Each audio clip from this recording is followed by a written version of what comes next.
Okay, here's a typical exam question. So this question says the famous detective John Stout was called in to solve a perplexing murder mystery. He determined the following facts. Okay, so these are all facts, which means that each of these sentences is definitely true. Okay, these are all true. Okay, every single one. So this is true, etc. True. Now, you'll notice that some of these are if, then. If, then. Now, if thens are implications.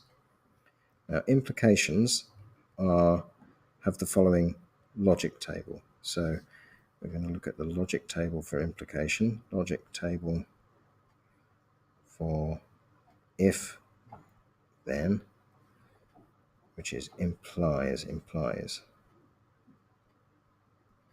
Okay, so we've got a proposition, so P and Q, two propositions. Now, what are the propositions? Well, in an if statement, so look at the propositions here.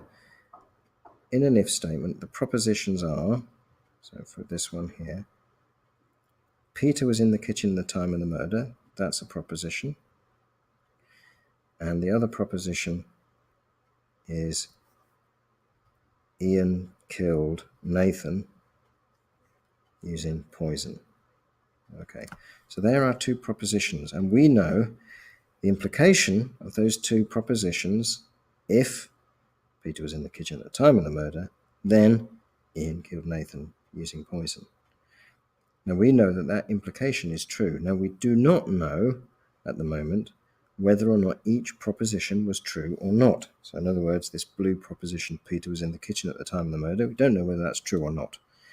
But if he was, then Ian killed Nathan using poison is true. Okay, we also don't know whether Ian killed Nathan using poison or not at the moment. So don't get hung up too much about that, but just recognize the difference between an implication, the if of two propositions, or the if then of two propositions, and the propositions themselves. Okay, so in other words, what I'm saying, if this blue one is P and this red one here is Q, then we have P and Q here. So P can either be true or false, and Q can either be true or false. So there are four possible outcomes for the combination of those. So we've got false, false, false, true, true, false, true, true. If you remember that false is similar to 0, so this would be a bit like 0, 0, 0, 1, 1, 0, 1, 1 in a normal sort of truth table. And here we've got the implication of P implies Q. Okay, so, and if you recall, I taught you in the lesson that these are true. These first two are true. This third one is false, and this final one is true. So that's the implication table. Now we're going to look at each of these implications that we have in this question. And from the implication table, we're going to work out the missing bit. So let's have a look at this C here. So it says, Peter was in the kitchen at the time of the murder. Don't know whether that's true or false at the moment. But Ian killed Nathan using poison. Well, that contradicts A. It says in A, Nathan, the murdered man, was killed by a blow on the head. And that's a fact. We're told that it's a fact. So he was definitely killed by a blow on the head. And therefore, Ian killed Nathan using poison is false. So this is false. And we know that the implication is true because it's a fact. So what we don't know is whether or not whether Peter was in the kitchen at the time of the murder. So, but if we look on our table, we've got unknown. If unknown, then false equals true. Okay. Unknown, we don't know this column. We do know that this is false. This should be false, this column. And we do know that this should be true because it's a fact. So Which one have we got false, true here? False, true. That's the only place where we've got false, true. False, true, true, true, false, false, true, true. So this is false, true. So we're definitely looking at this line here, which means that P, which is Peter was in the kitchen at the time of the murder, is definitely false. Okay, so that's definitely false. So we can say that C gives Peter was not, because Peter was in the kitchen is false, not in the kitchen.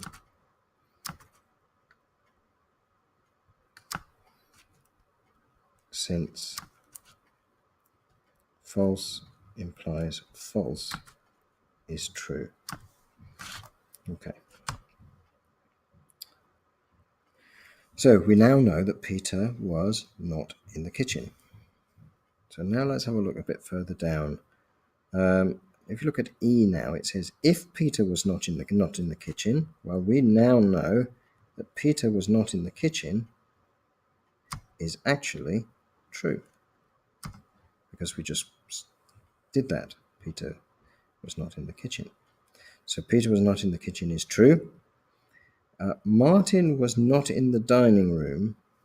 So we don't know whether Martin was not in the dining room or not. We've no idea.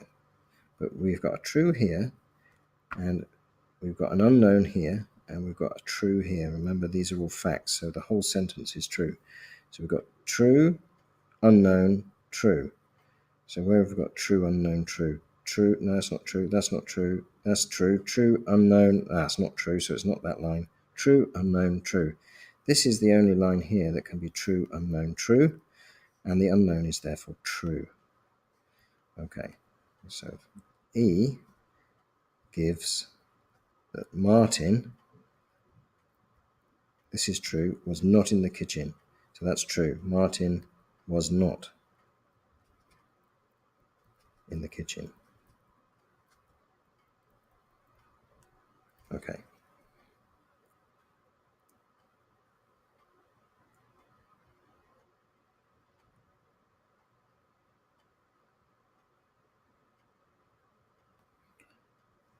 Right, so he was definitely not in the kitchen. So let's have let's have a look at. Sorry, Martin was not in the dining room. I beg your pardon. Not in the dining room. It says dining room here, doesn't it? Martin was not in the dining room. So if Martin was in the dining room, so again, I'll just write these things out here. Now we're looking at F. Martin was in the dining room. Now, we know that Martin was not in the dining room, so Martin was in the dining room is false. Paul killed Nathan. We don't know whether Paul killed Nathan or not. That's a question mark, but we do know that the whole thing is true. So here we've got false being our P. We've got an unknown and then true. False, unknown, true. So false, unknown, true is there, but false, unknown, true is also there. So this Q, which is Paul killed Nathan, is unknown because we've got either false or true. So we still don't know whether Paul killed Nathan. So that's not going to help us at the moment. Let's have a look at G. It says here, Kevin was in the hall at the time of the murder. So Kevin was in the hall. Well, we don't know whether that's true or not. Suzanne killed Nathan by a blow to the neck. Well, we know full well that Nathan was killed with a blow to the head. So this is false, this bit. Suzanne killed Nathan by a blow to the neck. Okay. So that's false. We know that this whole sentence is true. So here we've got Kevin was in the hall, sorry. We don't know whether that's true, so that's unknown, false, true. Unknown, false, true. this is the only false true we've got. This is true, true, false, false, true, true, false, true. So this must be the case here. So Kevin was in the hall at the time of the murder is false. So Kevin was not in the hall. So G gives Kevin was not in the hall at the time of the murder.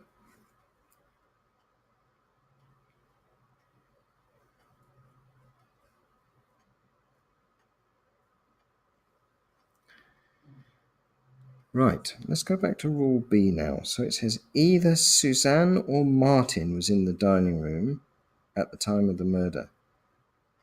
Okay, either Suzanne or Martin was in the dining room. Now, we know that Martin was not in the dining hall. So the only way that this can be true is if Suzanne was in the dining room. So B tells us that Suzanne was in the dining room. Okay, because it's an or, and we know that Martin was not in the dining room. So either of these must have been true, either or must have been true. So it must have been Suzanne that was in the dining room. So now, we've looked at B, we've looked at C, we've looked at E, we've looked at G. What are we left with? We're left looking at D now. If Suzanne was in the dining room, well, she wasn't. So this is false. If Suzanne was in the dining room is false. Then Steve killed Nathan. Well, we don't know whether that's true. So here we've got false, unknown, true. So if we've got a false, unknown, true. Yeah, so that it could be that line.